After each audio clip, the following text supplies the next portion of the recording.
Good evening అండి, అందరు బాగున్నారా? ఓకే, ఈరోజు మనము ఒక మంచి రెసిపీని మీకు పరిచయం చేయబోతున్నాను. అది మనము పచ్చిమిర్చితో చేసుకుంటాం. అది మరి దానిని ఒక తూరి ఎలా ఏంటో ఇంగ్రీడియంట్స్ ఒక తూరి చూద్దాం రండి. ఇది పచ్చిమిరపకాయ, మరి బజ్జి మిరపకాయ కూడా అది అంటారు దీనిని మనము కర్రీ చేసేటువంటి విధానము ఏమేమి కావాలనో ముందుగా మనం చూసుకుందాము. ముందుగా మంచి ఆయిల్, తెల్లగడ్డ, ఎర్రగడ్డ, కొద్దిగా మెంతులు, కొద్దిగా పసుపు, మిరప్పొడి, కరివేపాకు, ఇవి ఉద్దిబేడలు అంటాము, మినపబేడలు అంటారు, అలానే ధనియా పొడి, మరి చింతపండు, నువ్వులండి. నల్ల నువ్వులైన వేసుకోవచ్చు, తెల్ల నువ్వులైన వేసుకోవచ్చు. నేను నల్ల నువ్వులు తీసుకుంటున్నాను టేస్ట్ కోసం. మరి శనగబేడలు, ఇది వచ్చేసి ధనియాలు పొడి ఉంటే మీరు పొడి వాడుకోవచ్చు, లేదంటే ధనియాలు వాడుకోవచ్చు, ఏదైనా సరే తీసుకోవాలి. మరి సాల్ట్, పాలు.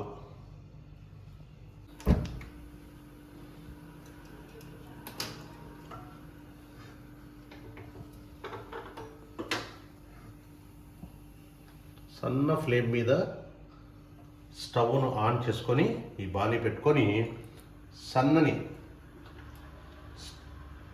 మంట మీద కొద్దిగా ఆయిల్ వేయాలండి. ఇలా ఆయిల్ వేయాలి. ఆయిల్ వేసుకొని ధనియా పొడి, ధనియాలు, తెల్లవాయలు, ఎర్రగడ్డ, శనగబేడలు, మెంతులు,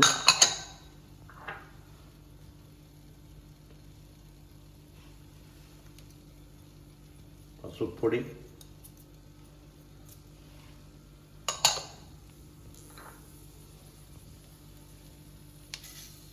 నువ్వులు, ప్రతి ఒక్కటి 20 గ్రాముల చొప్పున తీసుకుంటున్నాను. అలానే చింతపండు,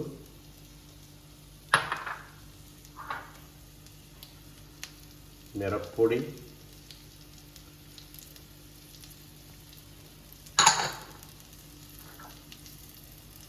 కొద్దిగా కరివేపాకు,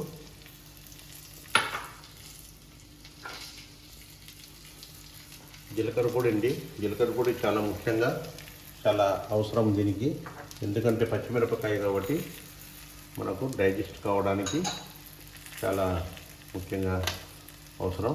దీనిని అలా సన్నని సెగలో కొద్దిగా బాగా వేగనిచ్చుకోవాలి.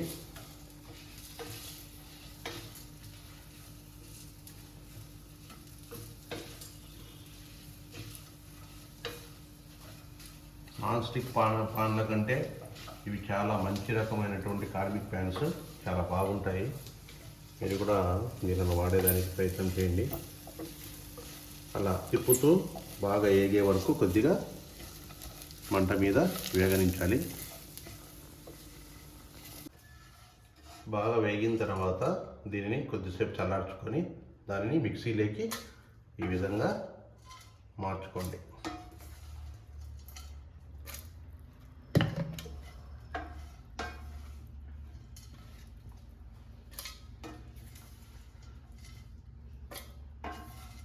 ఇది కంప్లీట్గా ఈ మెదిగిన దానిని మనము ఒక పాత్రలోకి తీసుకోవాలి. బౌల్లోకి తీసుకొని ఒక బౌల్లోకి తీసుకోవాలి.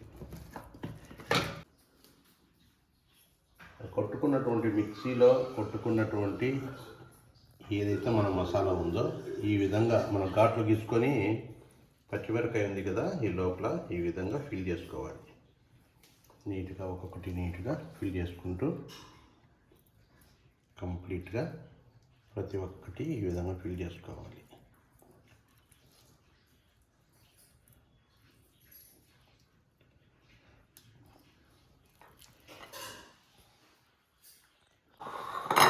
పక్కన పెట్టేసి ఏదైతే మనం తీసుకున్నామో పాలు ఉంది కదా, ఈ పాలలో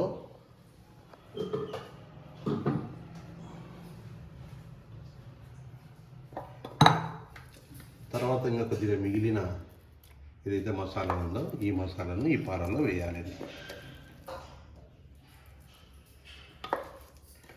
కంప్లీట్గా ఈ మసాలాలో ఈ పాలల్లో వేసి బాగా తిప్పాలి, బాగా కలుపుకోవాలి. ఈ విధంగా బాగా నీట్గా లిక్విడ్గా కలుపుకోవాలి. పాలల్లో వేసినటువంటి మసాలాను ఈ పాలల్లో వేసుకొని బాగా కలిసేటట్టుగా మనము తిప్పుకుంటూ ఉండాలి. బాగా కలిసిపోయింది. ఇప్పుడు మనం స్టవ్ను ఆన్ చేసుకొని ఆయిల్ను పోసుకుందాము. ఆయిల్ ఉంది కదా, ఈ ఆయిల్ను కంప్లీట్గా ఇలా వేసుకోవాలి. ఆయిల్ వేడెక్కుతూ ఉన్నది. కొద్దిగా ఆయిల్ బాగా వేడెక్కిన తర్వాత మనం మ్యారినేట్ చేసి పెట్టుకున్నటువంటి ఈ పచ్చిమిర్చిని దీంట్లో ఒకటిగా ఇలా పేర్చుకుంటూ ఉండాలి. ఇట్లా ఆయిల్లో ఈ విధంగా పెట్టాలి.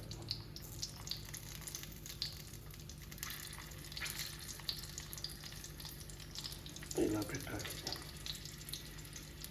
ఇంత బాగా కలర్ఫుల్గా, ఇంత అందంగా, చాలా మంచి వాసనతో మనకు ఈ రెసిపీ తయారవుతుంది.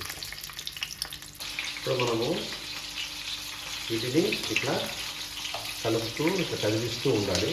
అప్పుడు మిరపకాయ బాగా మాడకుండా మనకు పర్ఫెక్ట్గా వేగుతుంది. ఒక 2 నిమిషాలు దీన్ని మూత పెట్టుకొని సన్నని ఫ్లేమ్ మీద ఉడికించుకోవాలి.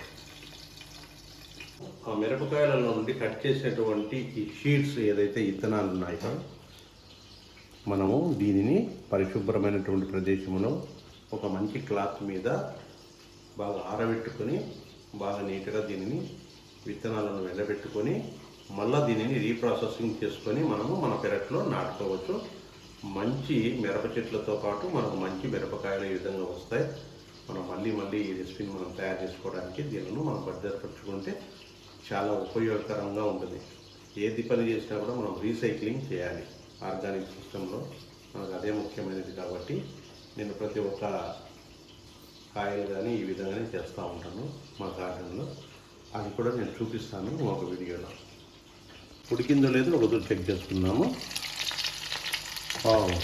మంచి కలర్ఫుల్గా బాగా నీట్గా మగ్గింది. ఇప్పుడు మిరపకాయ మసాలా మాడకుండా ఒకసారి అలా కలుపుకోవాలి.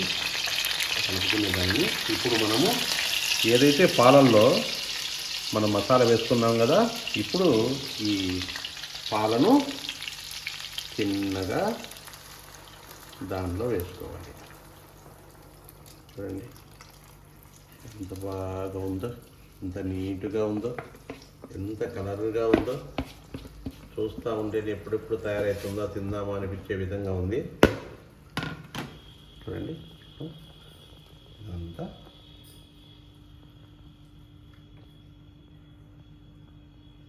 ఈ విధంగా మనం ఏది చేసినా కూడా సన్నని ఫ్లేమ్ మీదనే ఈ పాలన్నీ మరిగిపోయే వరకు మనము దీనిని ఉడికించుకోవాలి. ఈ పాలంతా కంప్లీట్గా మరిగిపోవాలి. కంప్లీట్గా ఆయిల్ పైకి తేలి ఈ మిరపకాయ పూర్తి స్థాయిలో మగ్గాలి.